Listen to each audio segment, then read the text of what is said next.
UP विधानसभा चुनाव में 2 सीटें जीतने वाली पार्टी बड़ी शान से कहती है कि हमने 1 सीट जीतने वाली पार्टी को सीएम पद का ऑफर दिया था, लेकिन कोई जवाब मिला ही नहीं।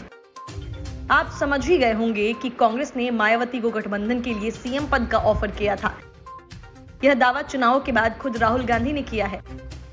इतना ही नहीं, राहुल गांधी ने यह भी कहा कि देश ने मुझे बहुत जूते भी मारे, मुझे दर्द भी हुआ, पर मैं जानता हूं कि विदेश मुझे सिखाना चाहता है, इसीलिए मैं देश को समझने की कोशिश कर रहा हूं।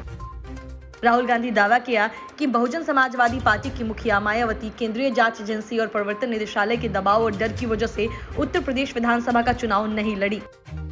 उन्होंने यहां तक कहा कि मायावती को वो मुख्यमंत्री बनाने को तैयार थी, उन्हें संदेश भी भिजवाया, लेकिन बीएसपी चीफ, सीबीआई, ईडी जैसी केंद्रीय एजेंसियों से इतनी डरी थी कि उन्होंने मैसेज का जवाब तक नहीं दिया। राहुल ने ये बातें द दलित ट्रुथ किताब की लॉन्चिंग पर दिल्ली के जवाहर भवन में कही। उन्होंने कहा कि कहीं संस्था के बिना संविधान का कोई मतलब नहीं, क्योंकि संस्थान के बिना संविधान को लागू नहीं किया जा सकता। उन्होंने दावा किया कि देश के सब संस्थान आज राष्ट्रीय स्वयंसेवक संघ के हाथों में हैं। उन्होंने मायावती का उदाहरण देते हुए कहा कि हमने मायावती को मैसेज दिया कि गठबंधन करिए, मुख्यमंत्री बनिए, उन्होंने बात का जवाब तक नहीं दिया।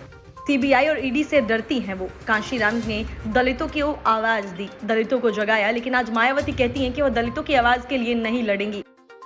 राहुल गांधी ने कहा कि संविधान पर यह आक्रमण उस दिन से शुरू हुआ था जब महात्मा गांधी की छाती में 3 गोलियां भेदी गई।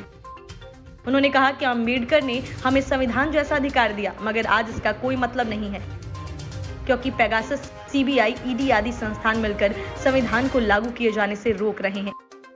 उन्होंने कहा कि जब तक जनता के अंदर से आवाज नहीं निकलेगी, संविधान अपना काम नहीं कर सकता। संविधान पर चोट यानी सीधी चोट देश के सबसे कमजोर आदमी पर पड़ती है।